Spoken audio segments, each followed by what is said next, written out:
Saudara-saudara yang terkasih dalam Kristus, apakah kalian pernah memikirkan tentang betapa pentingnya dasar dalam kehidupan kita? Bayangkan jika kita ingin membangun sebuah rumah yang indah dan nyaman untuk keluarga kita, tapi kita tidak memiliki dasar yang kokoh untuk membangunnya. Apa yang akan terjadi? Rumah itu mungkin akan roboh dalam waktu singkat dan keluarga kita akan terancam bahaya. Atau mungkin kita pernah membayangkan, kita sedang berdiri di depan sebuah bangunan megah yang dihiasi dengan ornamen-ornamen yang indah. Kita merasa terkesima oleh keindahan bangunan itu, tetapi pada saat yang sama, kita bertanya-tanya, apakah bangunan ini benar-benar kokoh dan kuat? Tidak ada yang tahu pasti kekuatan bangunan tersebut kecuali jika kita mengetahui apa dasarnya. Apakah bangunan itu dibangun di atas dasar yang kuat dan kokoh atau tidak? Jika tidak, maka tak lama kemudian, bangunan itu akan runtuh dan semua keindahan ornamen-ornamen itu akan menjadi sia-sia. Hal yang sama juga terjadi dalam kehidupan kekristenan kita. Kita seringkali terpikat dengan berbagai bentuk keagamaan yang indah, mulai dari tradisi, upacara, hingga pemikiran filosofis yang dalam. Tetapi tanpa dasar yang kuat, semua itu hanya akan menjadi keindahan semu yang tidak memiliki arti yang sebenarnya. Paulus mengingatkan kita bahwa dasar yang kuat bagi kehidupan spiritual kita adalah Yesus Kristus. Tanpa keyakinan yang kuat pada Kristus sebagai Tuhan dan Juru Selamat kita, semua usaha kita dalam kehidupan spiritual hanya akan sia-sia belaka. Hanya Kristus yang dapat memberikan dasar yang kokoh bagi kehidupan kita.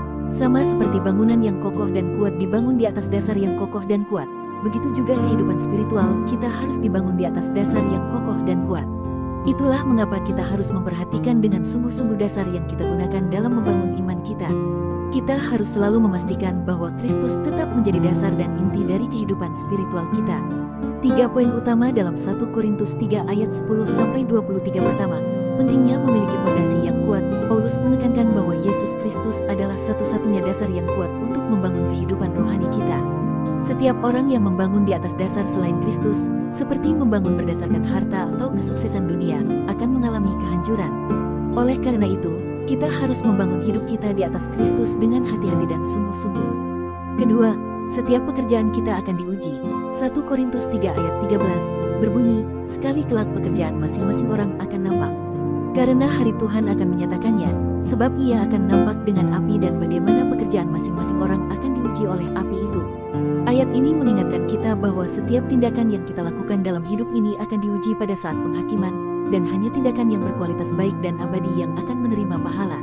Ayat serupa dapat kita temui dalam kitab Pengkhotbah 11 ayat 9, yang berbunyi, bersukarialah, hai pemuda, dalam kemudaanmu, biarlah hatimu bersuka pada masa mudamu, dan turutilah keinginan hatimu dan pandangan matamu. Tetapi ketahuilah bahwa karena segala hal ini akan membawa engkau ke pengadilan. Walaupun ayat ini secara spesifik berbicara tentang pemuda, namun ayat ini juga dapat menjadi pengingat bagi kita semua bahwa pada waktunya setiap perbuatan kita akan dimintai pertanggungjawabnya oleh Tuhan. Oleh karena itu kita harus memahami bahwa setiap tindakan yang kita lakukan memiliki dampak pada hidup kita di masa depan.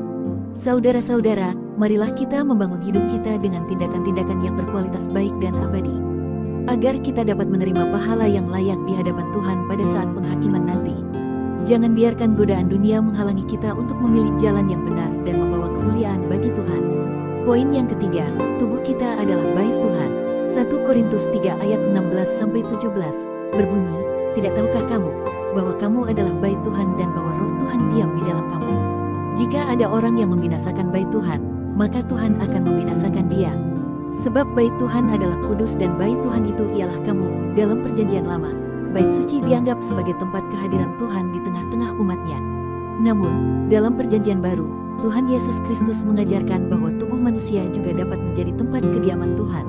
Tubuh kita harus dijaga dengan baik karena tubuh kita bukanlah milik kita sendiri, melainkan milik Tuhan. Kita harus merawat tubuh kita dengan cara yang baik dan sehat, karena tubuh kita adalah tempat yang suci bagi Roh Kudus. Dalam praktik kehidupan sehari-hari, konsep tubuh sebagai bait Tuhan dan bagian dari kesatuan Kristus mengajarkan kita untuk merawat tubuh kita dengan baik, menghindari kebiasaan yang merusak tubuh, seperti merokok, mabuk-mabukan, bekerja tanpa istirahat, akan tetapi menghormati tubuh sebagai hadiah dari Tuhan. Kita juga diingatkan untuk menggunakan tubuh kita untuk melakukan kebaikan dan memuliakan Tuhan, baik melalui pekerjaan dan tindakan kita maupun melalui doa dan ibadah kita. Kiranya lewat renungan kali ini, kita sama-sama boleh diberkati.